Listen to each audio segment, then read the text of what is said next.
Hello everyone, I am विनय विश्वकर्मा और आप देख रहे हैं हमारा YouTube channel the biotech life. इस वीडियो ट्यूटोरियल में हम बेसिकली बात करने वाले हैं बायोटेक्नोलॉजी के बारे में। जैसा कि आप जानते हैं, बायोटेक्नोलॉजी के दो टॉपिक्स हैं क्लास 12 के बायोलॉजी में, जिसमें से पहला है principle and processes of biotechnology. So biotechnology होता क्या है? आप सब जानते हो बायोटेक्नोलॉजी दो शब्द से मिलकर बना हुआ है। पहला है bio and second one is technology. Bio का मीन्स लिविंग बींग्स, कोई भी लिविंग बींग्स हो सकता है, मोनेरा से लेकर के एनिमलिया तक। ओके। एंड टेक्नोलॉजी मीन्स होता है टेक्निक्स, सर्टेन मॉडिफिकेशंस।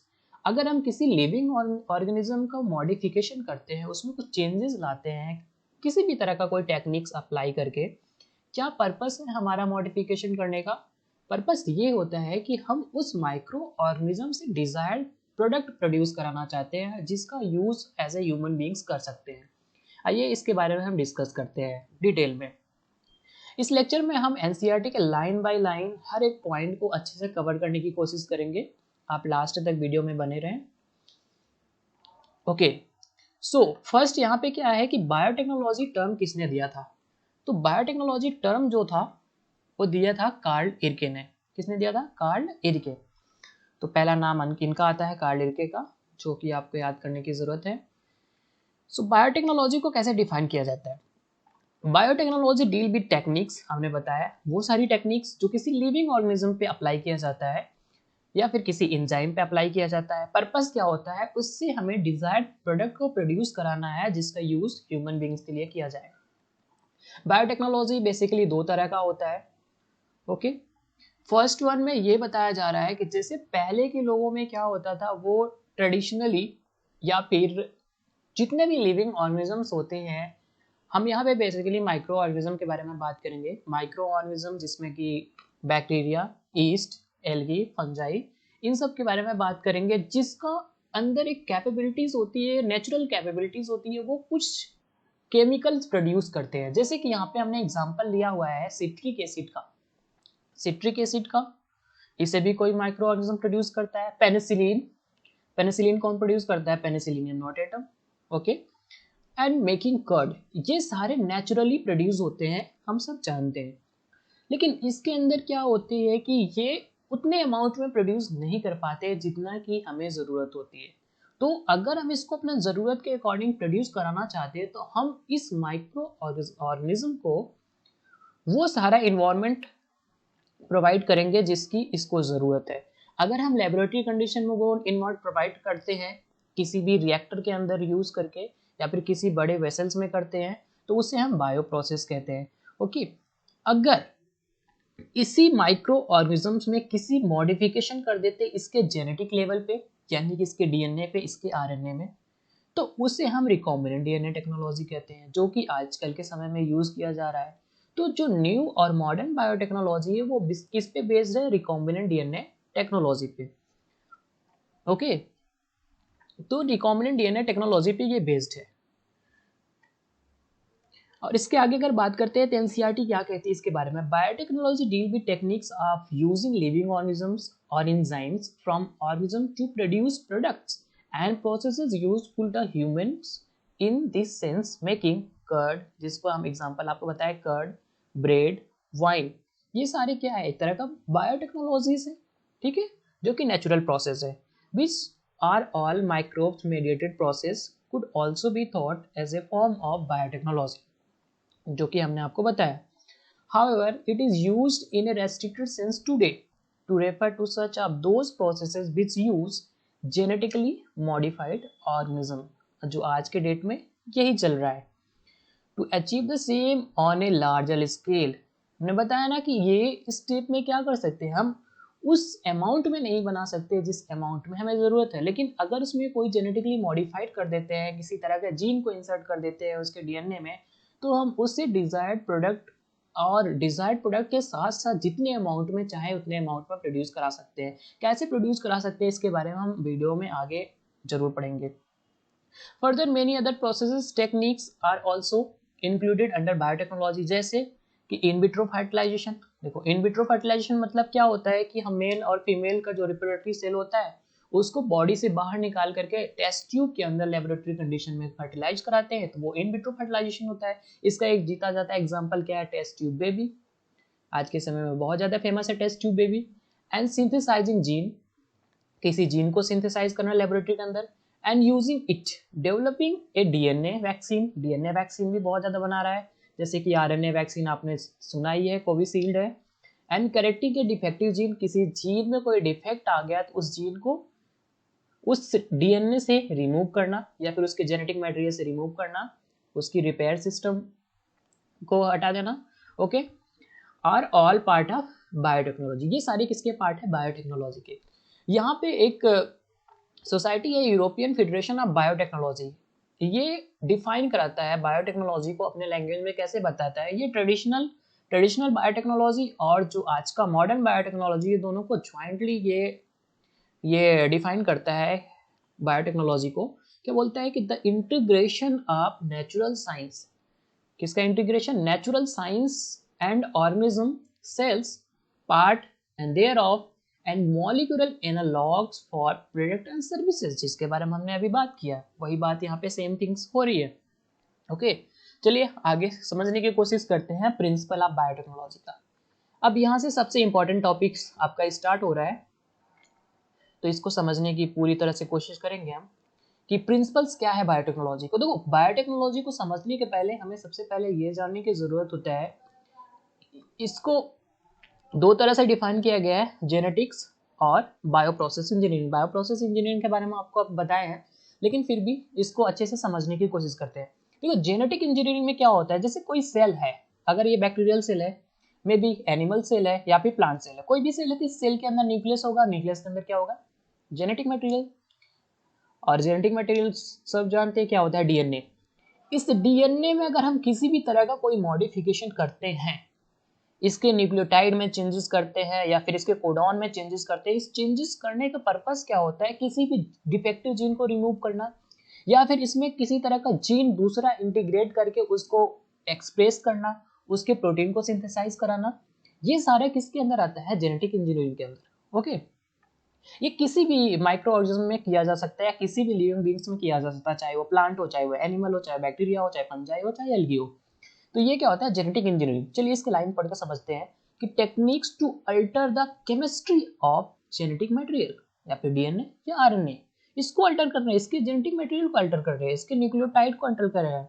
केमिस्ट्री मतलब इसके मॉलिक्यूलर लेवल में चेंजेस कर रहे हैं ना, to introduce these into host organism, किसी होस्ट ऑर्गेनिज्म में इसको भेजना, and thus change the phenotype of the host organism. अगर इसके हम डीएनए में ही चेंज कर देंगे तो डीएनए से बनने वाला आरएनए भी अलग होगा, और आरएनए अलग होगा तो प्रोटीन भी अलग बनेगा। क्योंकि जो सेंट्रल डोग्मा ऑफ लाइफ होता है, उसको आपको पता होगा कि डीएनए जो होता है, ये डीएनए क्या बनाता है, आरएनए, एंड आरएनए से क्या बनता है, प्रोटीन। ओके, यही तो होता है सेंट्रल डोग्मा ऑफ लाइफ।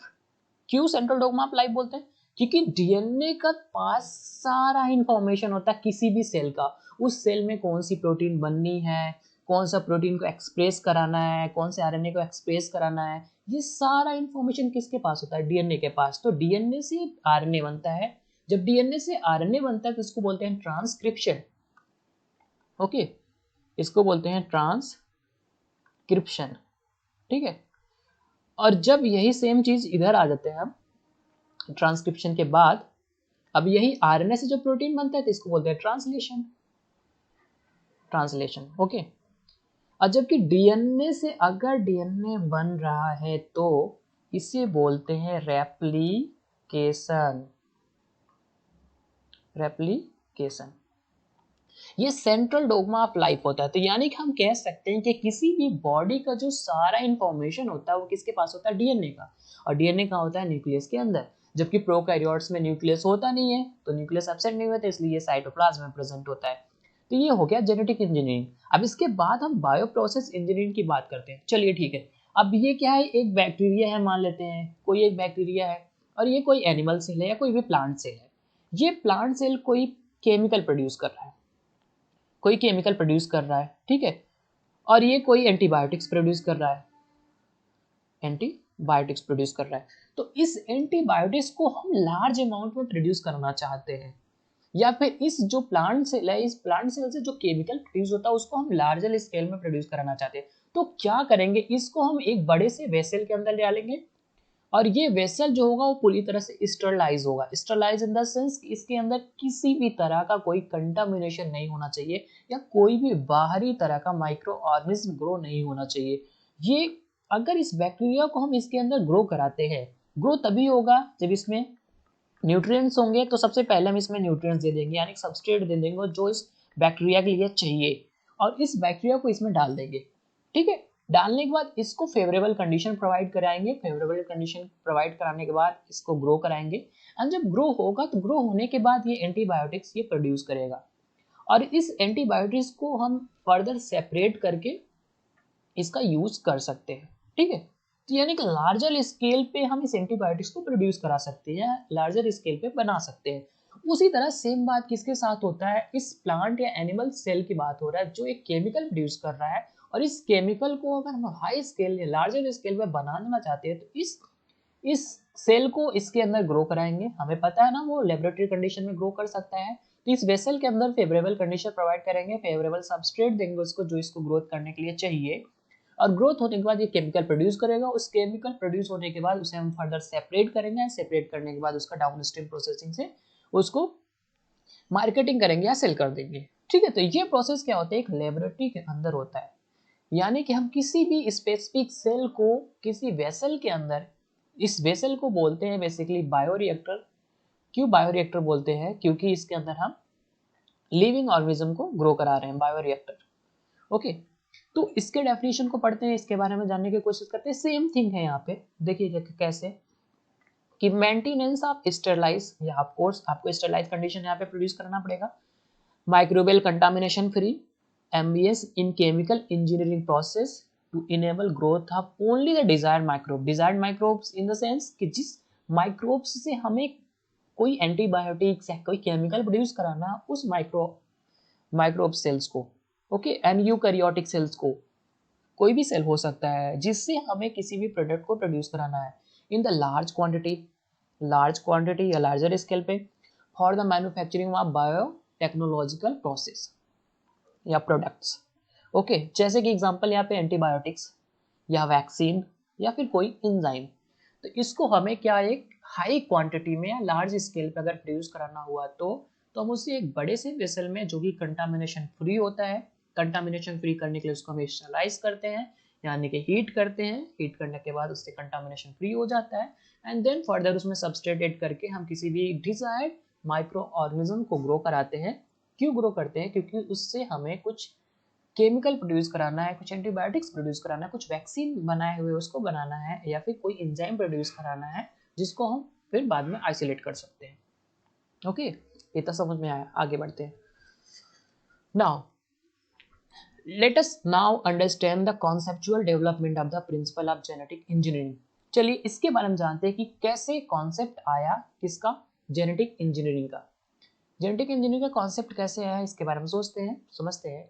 जैसे क्या होता है कि अगर कोई सेक्सुअल रिप्रोडक्शन हो रहा है, सेक्सुअल रिप्रोडक्शन हो रहा है, सेक्सुअल रिप्रोडक्शन होगा तो क्या होगा, वेरिएशन आएगा, ये सबको पता है। जबकि इसके अपोजिट क्या होता है, एसेक्सुअल रिप्रोडक्शन में जितने वेरिएशन नहीं होते हैं, जनरेशन टू जनरेशन एक ही तरह के जीन, एक ही तरह का जो इंफॉर्मेशन होता है वही जनरेशन जाता है।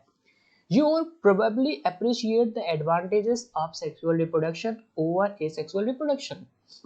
The farmer in the sense sexual, provides opportunity for variation, okay, and formulation of unique combination of genetic setup, some of which may be beneficial, कुछ तो ऐसे हैं जो beneficial होते हैं to the organism as well as the population.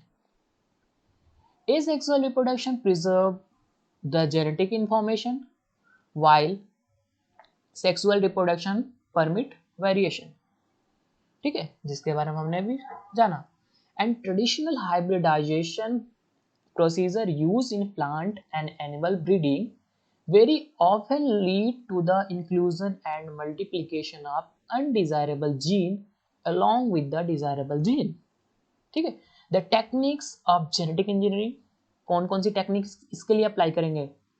पहला तो genetic engineering इस जेनेटिक इंजीनियरिंग के अंदर क्या होगा कि सबसे पहले हमें क्रिएशन करना होगा किसका, रिकॉम्बिनेंट डीएनए का। रिकॉम्बिनेंट डीएनए मतलब होता है कि नॉर्मली एक जो डीएनए है उस डीएनए में कोई हम फॉरेन डीएनए या फिर जिस जीन को हम एक्सप्रेस कराना चाहते हैं उस जीन को उस डीएनए के अंदर इंटीग्रेट कराएंगे, उस डीएनए से ज्वाइन कराएंगे, तो उसे बोलेंगे हम recombinant DNA. Use of gene cloning, gene cloning का मतलब होता है कि उस जीन का मल्टीपल कॉपीज बनाना, ओके, ये जीन क्लोनिंग होता है। एंड जीन ट्रांसफर, फिर उसे हम किसी होस्ट के अंदर ट्रांसफर कर देते हैं तो वो जीन ट्रांसफर हो गया। Overcome the limitation and allow to isolate and introduce only one or a set of desirable gene without introducing undesirable gene into the target organism। Okay, जैसे मान लीजिए कि एक डीएनए कोई है, इसके अंदर कुछ जीन ये डिजायरेबल है और कुछ है जो अनडिजायरेबल है। हम चाहते हैं कि ये डिजायरेबल जीन दूसरे जनरेशन में जाए जबकि अनडिजायरेबल जीन ना जाए, तो हम क्या करेंगे, इस डिजायरेबल जीन को रहने देंगे और जो अनडिजायरेबल जीन है इसको काट करके यहाँ से हटा देंगे। एंड देन ये जो होगा फर्दर क्या होगा, नेक्स्ट जनरेशन में जाएगा। ठीक है, ये कॉन्सेप्ट है रिकॉम्बिनेंट डीएनए टेक्नोलॉजी का। हम कैसे इस जीन को यहाँ से रिमूव कर सकते हैं, क्या क्या हम टूल्स यूज करेंगे, इसके बारे में अभी हम आगे पढ़ेंगे। Okay, do you know the likely fate of a piece of DNA which is somehow transferred into an alien organisms। Okay, देखो इसको कैसे समझते हैं, जैसे ये कोई एलियन डीएनए है, क्या है ये डीएनए, और इसे ट्रांसफर कर दिया गया है किसी भी होस्ट के, कोई भी होस्ट है, मान लेते हैं यहाँ पे कोई बैक्टीरिया है, ठीक है, इस बैक्टीरिया के अंदर ट्रांसफर कर दिया गया है, तो क्या कंडीशंस हो सकती है, यहाँ पे दो कंडीशन हो सकती है।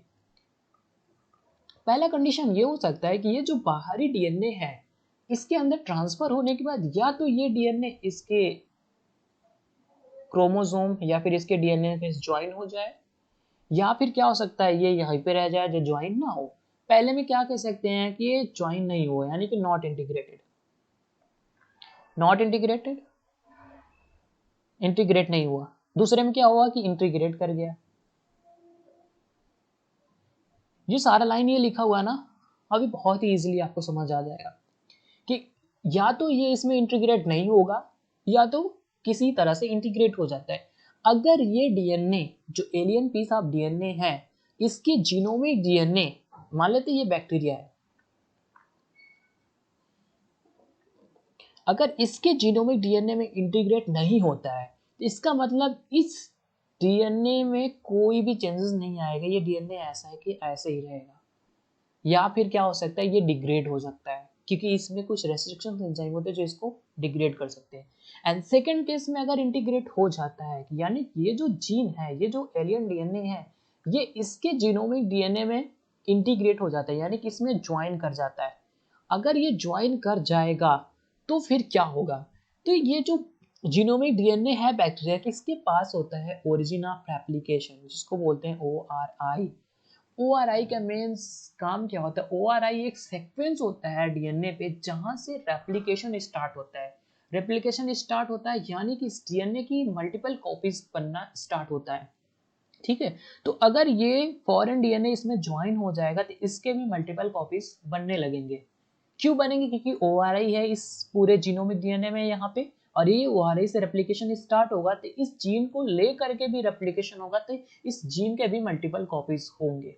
ठीक है, अब देखो यहाँ की पूरी स्टोरी हम पढ़ते हैं, आपको कितनी इजीली समझ में आ जाती है। डू यू नो द, ये हमने क्वेश्चन पढ़ लिया, तो most likely this piece of DNA would not be able to multiply itself in the progeny cell of the organism. नहीं करेगा अपने आप से मल्टीप्लाई क्योंकि इसके पास वो इंफॉर्मेशन नहीं है, ओरिजिन ऑफ एप्लीकेशन नहीं है। But when it get integrated into the genome of the recipient it may multiply and be inherited along with the host DNA। अब इसका एक पार्ट हो गया ये, अगर इसमें इंटीग्रेट हो जाता है तो इसके जीनोमिक डीएनए का एक पार्ट हो जाएगा ये। This is because the alien piece of DNA has become part of chromosome which has the ability to replicate। अब इसके पास एक एबिलिटी हो गया कि रेप्लिकेट कर सकता है। In a chromosome there is a specific DNA sequence called जिसको origin of replication कहते हैं, which is responsible for initiating replication। Therefore, for the multiplication of any alien piece of DNA in an organism, it need to be a part of chromosome, कि अगर हम किसी भी DNA का या किसी भी सेगमेंट्स ऑफ डीएनए का जिसको हम जीन बोल रहे हैं उसका हम रेप्लिकेशन कराना चाहते हैं, तो सबसे पहले हमें उस माइक्रो ऑर्गेनिज्म जिसमें हम रेप्लिकेट कराना चाहते हैं उस माइक्रो ऑर्गेनिज्म के जीनोम का पार्ट होना बहुत ज़रूरी है, बिकॉज उसके पास होता है ओरिजिन ऑफ रेप्लिकेशन, और जब उसका पार्ट हो जाएगा तो उसमें रेप्लिकेशन स्टार्ट हो जाएगा। Okay, thus an alien DNA is linked with the origin of replication so that this alien piece of DNA can replicate and multiply itself in the host organism. This can also be called as cloning. अब इसी को हम cloning बोलते हैं। क्यों cloning बोलेंगे? क्योंकि इसमें जब इंटीग्रेट हो गया, मान लीजिए इस सेल के अंदर इंटीग्रेट हो गया हमारा जीन, ये डीएनए था जो बाहर का एलियन जिसको बोले, ये इसके अंदर इंटीग्रेट हो गया, अब इसका रेप्लिकेशन होगा। रेप्लिकेशन होने का मतलब अब बैक्टीरिया डिवाइड करेगा, एक बैक्टीरिया से 2 बनेगा, 2 से 4 बनेगा, 4 से 8, 8 से 16, 16 से 32। तो इस तरह से इसके डीएनए के भी बहुत सारे रेप्लिकेशन हो गए, तो इसमें भी डीएनए आएगा, इसमें डीएनए आएगा, तो बहुत सारी कॉपीज बन जाएंगी इस एलियन पीस ऑफ डीएनए के। बहुत सारी कॉपीज बनना ही क्या कहलाता है? Cloning. Okay, making multiple identical copies of template DNA, इसे बोलते हैं हम cloning. Now let us now focus on the first instances of the construction of an artificial recombinant DNA molecule. Okay, कैसे डीएनए मॉलिक्यूल बनता है recombinant. Recombinant देखो कैसे बनता है, इसको समझने की बहुत आसान तरीका है।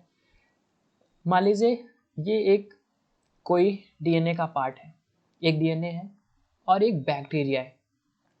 बैक्टीरिया के पास इसका खुद का जेनेटिक मटेरियल होता है। क्या होता है इसका? Genetic material. इसको हम बोलेंगे जीनोमिक डीएनए। ये बैक्टीरिया का क्या है? Genomic DNA. इस जीनोमिक डीएनए के अलावा भी बैक्टीरिया के पास एक एक्स्ट्रा क्रोमोसोमल डीएनए होता है। क्या होता है? एक्स्ट्रा क्रोमोसोमल डीएनए, सर्कुलर होता है मोस्टली, इसको बोलते हैं हम प्लाज्मिड। क्या बोलते हैं? प्लाज्मिड। इस प्लाज्मिड के अंदर कैपेबिलिटी होती है, इसमें इसका खुद का ओआरआई होता है। ओआरआई अभी हमने आपसे डिस्कस किया, ओरिजिन ऑफ रेप्लिकेशन। इसका खुद का ओआरआई होता है जिसकी वजह से ये खुद से ही रेप्लिकेट होता है और अपनी मल्टीपल कॉपीज बना सकता है बैक्टीरिया के साथ साथ। अगर बैक्टीरिया डिवाइड हो रही है तो इसका मतलब ओरिजिन ऑफ रेप्लिकेशन इसमें होने की वजह से ये भी डिवाइड करेगा और इसकी भी मल्टीपल कॉपीज बनेंगी इस प्लाज्मिड में। अच्छा, यहाँ पे एक क्वेश्चन बनता है कि अगर ये बैक्टीरिया के अंदर प्लाज्मिड ना हो तो क्या बैक्टीरिया लाइव रहेगा? तो मैं आपको बता दूं, बैक्टीरिया में प्लाज्मिड हो या ना हो, बैक्टीरिया तब भी लाइव रहेगा, क्योंकि प्लाज्मिड का मेन काम बैक्टीरिया के साथ ये नहीं होता कि इसके लाइफ साइकिल में ये बहुत ही इंपॉर्टेंट रोल प्ले करता है। इसका मेन फंक्शन होता है कि इसके अंदर कुछ एंटीबायोटिक्स रेजिस्टेंट जीन होती हैं, और एंटीबायोटिक रेजिस्टेंट जीन होने की वजह से क्या होता है कि इस बैक्टीरिया को अगर उस एंटीबायोटिक्स के प्रेजेंस में भी क्या सकता है कि ये ग्रो कर सकता है। अगर एंटीबायोटिक्स है या फिर नहीं है तब भी ये ग्रो कर जाएगा। एंड सेकंड थिंग क्या होता है कि किसी बैक्टीरिया के जो प्लाज्मिड है इसमें अगर हम अपना डिजायर्ड जीन, ये डिजायर्ड जीन को इसमें इंटीग्रेट करा दें तो इंटीग्रेट करा करके हम इसको एक्सप्रेस कर सकते हैं, जो कि हम रिकॉम्बिनेंट डीएनए टेक्नोलॉजी में यही करते हैं। ओके, अब इसको हम पढ़ते हैं और पढ़ के समझने की कोशिश करते हैं कि ये कैसे काम करता है। देखो क्या, let us now focus on the first instance of the construction of an artificial recombinant DNA molecule. कैसे बनाएंगे? इसी को कट करेंगे। अब देखो यहाँ कट करने की बात होती है क्योंकि इस डीएनए को इसके अंदर बिना कट किए हम नहीं जोड़ सकते, तो सबसे पहले हमें क्या करना होगा? कट करना होगा। और कट करने के लिए सबसे इंपॉर्टेंट चीज जो हमें चाहिए, कैंची चाहिए। क्या चाहिए? कैंची, जिसको हम अपने लैंग्वेज में बोलते हैं सीजर। सीजर चाहिए। सीजर किसके लिए चाहिए? डीएनए को कट करने के लिए। अब आप बताओ, डीएनए क्या है? एक मॉलिक्यूल है। डीएनए तो मॉलिक्यूल है ना भाई, क्योंकि वो बना है किससे? न्यूक्लियोटाइड से बना है। अब न्यूक्लियोटाइड से बना है तो उसको हम मॉलिक्यूल बोलेंगे। उस मॉलिक्यूल को हमें क्या कराना है? एक्सप्रेस कराना है। डीएनए एक मॉलिक्यूल, इसको एक्सप्रेस, इसको काटने के लिए, जैसे ये डीएनए है, इस डीएनए को हमें काटना है, तो इस काटने के लिए इसको कुछ चाहिए। हाँ, इसको चाहिए सीजर। क्या चाहिए? सीजर। तो इसी सीजर को क्या बोलते हैं? Molecular scissor. मॉलिक्यूलर सीजर, या इसी को बायोटेक्नोलॉजी में बोलते हैं रेस्ट्रिक्शन एंजाइम। ठीक है, रेस्ट्रिक्शन एंजाइम चाहिए इसको काटने के लिए। और रेस्ट्रिक्शन एंजाइम की एक बहुत इंपॉर्टेंट प्रॉपर्टी होती है कि ये ओनली स्पेसिफिक सीक्वेंस पे ही कट मारते हैं। ठीक है, चलो इसको समझते हैं। The construction of the first recombinant DNA emerged from the possibility of linking a gene encoding antibiotics resistant. किसमें होता है एंटीबायोटिक रेजिस्टेंट? मैंने बताया प्लाज्मिड में होता है। तो सबसे पहले जो साइंटिस्ट साहब थे उन्होंने क्या बनाया था कि उन्होंने एंटीबायोटिक्स प्रोड्यूसिंग जीन था उसी को इंटीग्रेट कराया था विथ ए नेटिव प्लाज्मिड। अब प्लाज्मिड के बारे में हमने आपको बताया क्या है, autonomously replicating circular extra chromosomal DNA. ये एक्स्ट्रा क्रोमोसोमल डीएनए होता है जो हमने बताया मोस्टली सर्कुलर होता है, ठीक है। इसके पास ओआरआई होता है जिसकी वजह से ये सेल्फ रेप्लिकेट करता है। किसमें किया था सबसे पहले, सैल्मोनेला टाइफीमुरियम में। किसने किया था, स्टैनले कुहन एंड हर्बर्ट बोयर ने 1972 में, by isolating the antibiotics resistant gene by cutting out a piece of DNA from plasmid which was responsible for the conferring antibiotic resistant. The cutting of DNA at a specific location, मतलब ना specific location, वो location क्या होता है, कुछ specific nucleotide का sequence होते हैं, become possible with the discovery of so called क्या, मॉलिक्यूलर सीजर। इस मॉलिक्यूलर सीजर की वजह से हम उसको कट कर पाते हैं, जिसको बोला गया है रेस्ट्रिक्शन एंजाइम। अब ये भी रेस्ट्रिक्शन एंजाइम दो तरह के होते हैं, रेस्ट्रिक्शन एंजाइम दो तरह के होते हैं, ठीक है। कौन कौन से, पहला तो होता है आपका एक्सो एंड दूसरा होता है इंडो।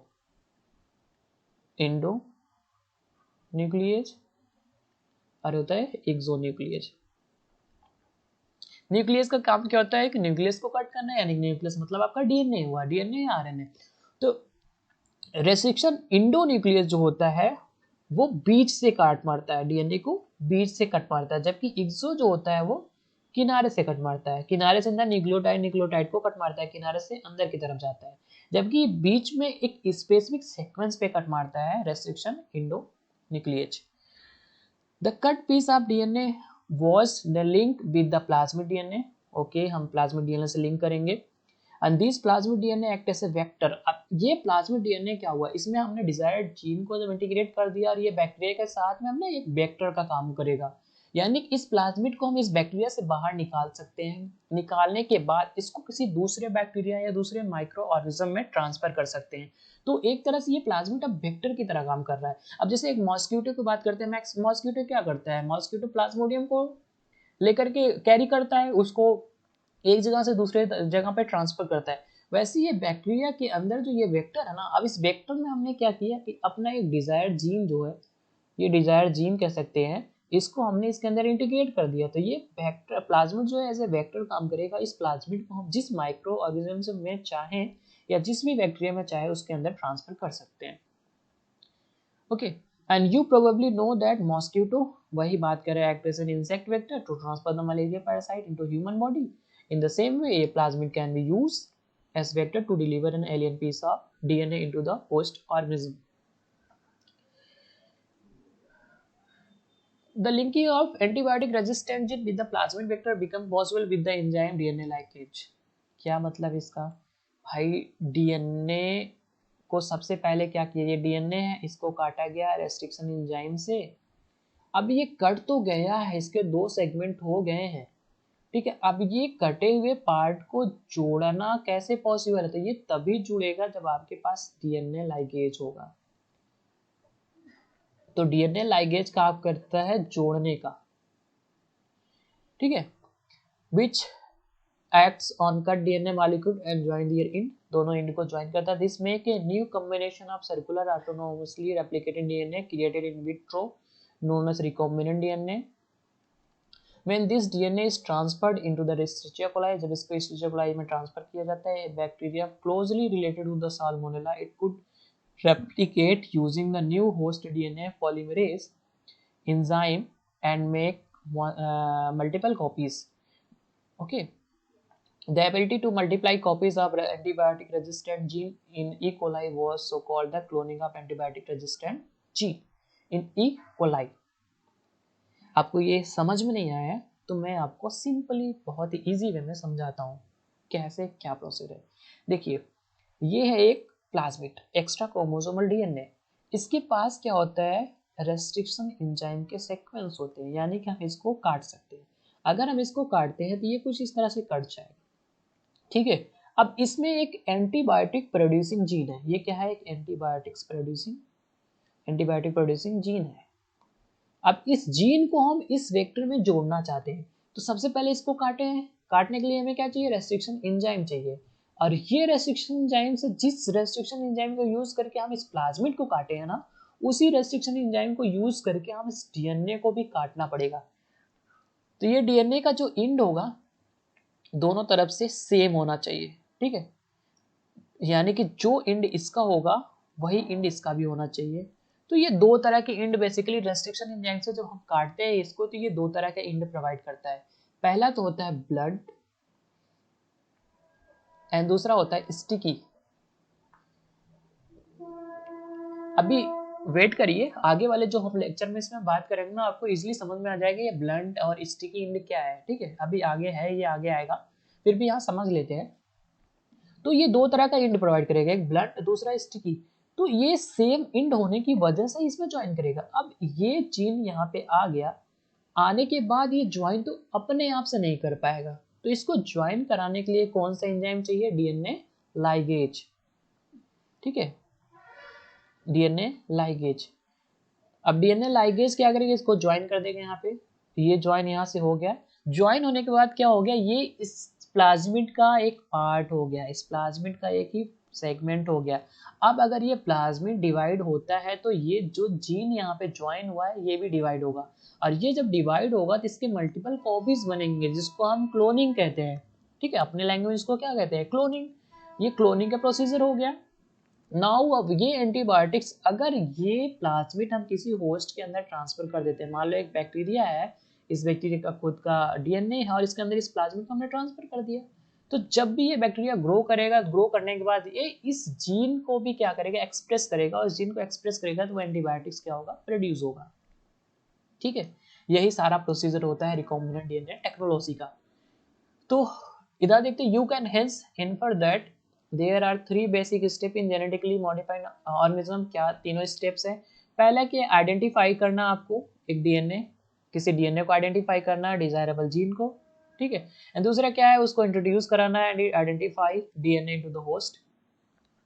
अब आइडेंटिफाई ये डिजायर्ड जो जीन है आपने इसको क्या किया, आइडेंटिफाई कर लिया, इसको इंट्रोड्यूस करा दिया किसके अंदर, एक होस्ट के अंदर इंट्रोड्यूस करा दिया। अब ये क्या करोगे, इसके अंदर इसको मेंटेन करोगे। मेंटेनेंस आप introduce DNA in the host and transfer the DNA to progeny. अब यहाँ से मेंटेन करने के बाद आप क्या कर सकते हो, इस डीएनए को आप प्रोजेनी के अंदर ट्रांसफर कर सकते हो। ये सारा प्रोसीजर होता है रिकॉम्बिनेंट डीएनए टेक्नोलॉजी का। अब यहाँ पे बात करते हैं हम tools of recombinant DNA technology का। ये सारा जो हमने पिछला प्रोसीजर पढ़ा है आरडीटी का, उसके लिए कौन कौन से ट्यून चाहिए, हमें क्या क्या चीजें चाहिए जिसकी वजह से हम क्या कर सकते हैं, कोई भी रिकॉम्बिनेंट प्रोडक्ट बना सकते हैं। तो सबसे पहला चीज हमें चाहिए एक रेस्ट्रिक्शन एंजाइम यानी मॉलिक्यूलर सीजर। क्यों चाहिए, क्योंकि हमें डीएनए को पहले काटना पड़ेगा। अरे बड़ा सा डीएनए है, इस डीएनए के अंदर हमारा मान लो जीन ये है, तो इस जीन को हम यहाँ से निकालेंगे कैसे, तो सबसे पहले इसको काटेंगे। और काटने के लिए क्या चाहिए, हमें मॉलिक्यूलर सीजर चाहिए यानी कि रेस्ट्रिक्शन एंजाइम चाहिए। दूसरा क्या चाहिए, पॉलीमरेज एंजाइम। पॉलीमरेज एंजाइम क्यों चाहिए, इस जीन का हमें मल्टीपल कॉपीज बनाना है ना भाई। ये मल्टीपल कॉपीज क्यों बनेगा, कब बनेगा, तो तभी बनेगा जब हमारे पास इसको पॉलीमराइज करने वाली एंजाइम होगा, यानी कि डीएनए पॉलीमरेज या फिर पॉलीमरेज एंजाइम। अब पॉलीमराइजेशन हो गया, मल्टीपल कॉपीज हो गई, मल्टीपल कॉपीज मिलने के बाद इसको हमें जोड़ना तो है इन दोनों को, तो जोड़ने के लिए क्या चाहिए हमें, लाइगेज, ठीक है। एंड चौथा क्या चाहिए, जोड़ दिया, जोड़ने के बाद अब इसको हम किस में ट्रांसफर करेंगे, कोई चीज तो चाहिए जिसके हम होस्ट के पास भेज सके, उसके लिए चाहिए हमें वेक्टर। और वेक्टर क्या होता है यहाँ पे, प्लाज्मिड, ठीक है। एंड उसके बाद चाहिए एक होस्ट ऑर्गेनिज्म जिसमें हमें इसको करना है ग्रो। तो ये 5 चीजें हमें बेसिकली चाहिए किसी भी रिकॉम्बिनेंट डीएनए को बनाने के लिए। ओके, चलिए अब यहाँ पे हम डिस्कस करते हैं डिटेल में रेस्ट्रिक्शन एंजाइम के बारे में कि रेस्ट्रिक्शन एंजाइम क्या होता है। देखो अभी हमने बताया ना रेस्ट्रिक्शन एंजाइम क्या होता है, वो स्पेसिफिक सीक्वेंस पे कट मारता है। अब तक बहुत सारे रेस्ट्रिक्शन एंजाइम ढूंढे जा चुके हैं, डिस्कवर किया जा सके हैं, अराउंड 900 डिस्कवर किए जा चुके हैं 230 स्ट्रेन से। फिर भी इसके बारे में समझने की कोशिश करते हैं। In the year 1963 the two enzymes responsible for the restriction the growth of bacteriophage in Escherichia coli were isolated. Okay, इसको ऐसे समझते हैं, ये है बैक्टीरिया, ठीक है। इस बैक्टीरिया को क्या करेगा कि बैक्टीरियोफेज, आपको पता है बैक्टीरियोफेज का एक वायरस है। बैक्टीरियोफेज क्या करता है, इस बैक्टीरिया के अंदर जाता है। बैक्टीरियोफेज तो खुद तो नहीं जाता ना, इसका जो डीएनए होता है, ये डीएनए क्या जाता है, डीएनए ही खाली जाता है। जब बैक्टीरियोफेज इसके सरफेस पे आके अटैच होता है, यहाँ पे ऐसे सरफेस पे आके अटैच होता है ना, तो ये अपना डीएनए क्या होता है इसके अंदर डाल देता है। और इसके अंदर डालने के बाद इस पूरी बैक्टीरिया की मैकेनिज्म को अपने कंट्रोल में ले लेता है। तो इस चीज से बचने के लिए बैक्टीरिया क्या करता है बेचारा, देखो बैक्टीरिया क्या करता है कि बैक्टीरिया, ये इसका खुद का डीएनए है, जैसे इसके अंदर कोई बाहरी डीएनए आता है, मान लेते हैं ये बैक्टीरियोफेज का डीएनए आया, तो इस बैक्टीरियोफेज का डीएनए इसके अंदर आता है, तो बैक्टीरिया क्या करता है, बैक्टीरिया के पास होते हैं रेस्ट्रिक्शन एंजाइम्स। ये रेस्ट्रिक्शन एंजाइम क्या करते हैं, इस बैक्टीरियोफेज को काट देते हैं, यानी बैक्टीरियोफेज का डीएनए जो होता है उसको पूरी तरह से काट देते हैं। अब इस बैक्टीरियोफेज को जब पूरी तरह से डीएनए इसके काट देंगे तो बैक्टीरियोफेज यहाँ पे मर जाएगा, यानी इसका डीएनए डीनेचर हो जाएगा, डिस्ट्रॉय कर जाएगा। तो फिर क्या होगा, बैक्टीरियोफेज इसके अंदर अपना कोई भी कंट्रोल सिस्टम नहीं चला पाएगा और ये बैक्टीरिया क्या करेगा, सरवाइव कर जाएगा, ठीक है। लेकिन यहाँ पे आप एक क्वेश्चन पूछ सकते हो कि अगर बैक्टीरियोफेज का जो डीएनए है इसके अंदर आने के बाद बैक्टीरिया उसको कट कर दे रहा है, तो बैक्टीरिया खुद के डीएनए को क्यों नहीं कट कर पा रहा है, इसके डीएनए को भी तो कट हो जाना चाहिए, क्योंकि इसके पास रेस्ट्रिक्शन एंजाइम, और रेस्ट्रिक्शन एंजाइम के पास, रेस्ट्रिक्शन एंजाइम का काम ये होता है कि उसको कहीं भी स्पेसिफिक सीक्वेंस मिलेगा तो वो वहीं पे वो कट मार देगा। तो इस डीएनए को क्यों नहीं कट मारता, तो यहाँ पे सीधा साधा इसका आंसर यही है कि इस डीएनए में क्या होता है, मॉडिफिकेशन सिस्टम होता है, यानी कि मिथाइल ग्रुप जो होता है, ये मिथाइल ग्रुप जो होता है ना इसके डीएनए से अटैच रहता है, यानी कि डीएनए क्या होता है, मिथाइलेटेड होता है। जब यहाँ पे मान लो यहाँ कोई सीक्वेंस है, ठीक है, रेस्ट्रिक्शन एंजाइम का सीक्वेंस है, और ये सीक्वेंस क्या है, मिथाइलेटेड है। अब जब मिथाइलेटेड है यानी कि मिथाइल ग्रुप यहाँ से जुड़ा है, तो रेस्ट्रिक्शन एंजाइम यहाँ आकर के बैठ नहीं पाएगा, इससे अटैच नहीं हो पाएगा, और जब अटैच नहीं हो पाएगा तो इसको कट भी नहीं कर पाएगा। इसी वजह से बैक्टीरिया क्या होता है, अपने डीएनए को बचा लेता है, लेकिन बाहरी डीएनए को क्या करता है, काट देता है। ये होता है रेस्ट्रिक्शन मॉडिफिकेशन सिस्टम, वही चीज यहाँ पे मेंशन किया गया है, ठीक है। The two enzymes responsible for the restricting the growth of bacteriophage in Escherichia coli were isolated. One of these added methyl group to DNA, while the other cut DNA. कुछ तो मिथाइल ग्रुप को add करते हैं, कुछ क्या करते हैं, DNA को कट मारते हैं। The later was called restriction endonuclease। हमने बताया restriction endonuclease क्या करता है, बीच से कट मारता है। जो सबसे पहला restriction endonuclease था वो है hind second, whose functioning depended on a specific DNA nucleotide sequence was isolated and characterized 5 years later. It was found that Hind second always cut DNA molecule at a particular point, क्योंकि वो specific sequence में cut मारता है जहाँ पे उसका sequence match करता है। By recognizing a specific sequence of 6 base pair, कितने base pair के sequence को recognize करता है, 6। मोस्टली जो रेस्ट्रिक्शन इंडोन्यूक्लियस होते हैं ना वो 6 बेस पेयर को ही रिकॉग्नाइज करते हैं। This specific base sequence is known as the recognition sequence for Hind second. Beside Hind second today we know more than 900 restriction enzyme, जो कि 230 स्ट्रेन्स ऑफ बैक्टीरिया से आइसोलेट किए जा चुके हैं, ओके, और जिनका रिकॉग्निशन सीक्वेंस अलग अलग होते हैं। ये सारे स्टोरी है यहाँ पे। अब इसका भी कुछ क्लासिफिकेशन है, एंजाइम को कैसे क्लासिफाई किया जाता है इसको हम नेक्स्ट में देखते हैं। The conventions of naming these enzyme is the first letter of the name comes from the genus। पहला नेम कहाँ से, जैसे यहाँ पे हम एक एंजाइम का एग्जांपल लेते हैं EOR1, तो ये पहला जो टर्म है ये क्या है, जीनस, दूसरा क्या है, स्पीसीज, ठीक है, आर क्या है, ये स्ट्रेन है, और ये है तुम्हारा ये है रोमन नंबर, जो कि एक तुम्हारा ऑर्डर बताता है, कैसा ऑर्डर, कि किस ऑर्डर में ये डिस्कवर किया जा चुका है। यानी जो पहले डिस्कवर किया उसको हमने फर्स्ट ऑर्डर दे दिया, सेकंड, थर्ड, फोर्थ। तो ये ऑर्डर है डिस्कवरी के बेसिस पे। ठीक है, चलो इसको देखते हैं। The convention of naming this enzyme is the first letter of the name come from genus and the second two letter come from the species of the prokaryotic cells from which they were isolated. जैसे example Eco R1 come from Escherichia coli, Escherichia coli, RY13 ये strain हो गया RY13.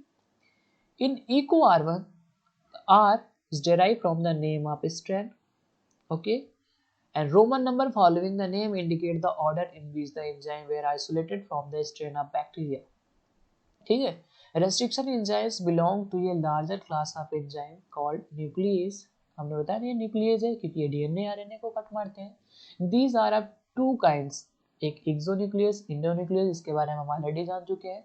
ठीक है, exonuclease क्या करता है, वो इंड से क्रिएट कट मारता है, जैसे ये डीएनए सीक्वेंस इसके बाहर से न्यूक्लियोटाइड को कट मारेगा, बाहर के जो न्यूक्लियोटाइड होगा उसको कट मारते मारते अंदर की तरफ जाएगा, जबकि जो इंडोन्यूक्लियस होता है वो बीच से कट मारता है.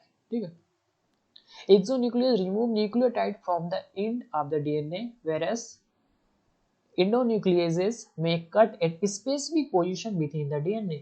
Each restriction endonuclease function by inspecting the length of a DNA sequence. Once it finds its specific recombination sequence, it will bind to the DNA and cut each of the two strands of the double helix at a specific point in their sugar phosphate backbones. Okay, each restriction endonuclease recognizes a specific palindromic nucleotide sequence in the DNA. अब palindromic sequence कैसे हम समझते हैं इसको, जैसे मान लेते हैं इको R1 है और ये किसी भी एक स्पेसिफिक सीक्वेंस को रिकॉग्नाइज करता है. जैसे मान लेते हैं हम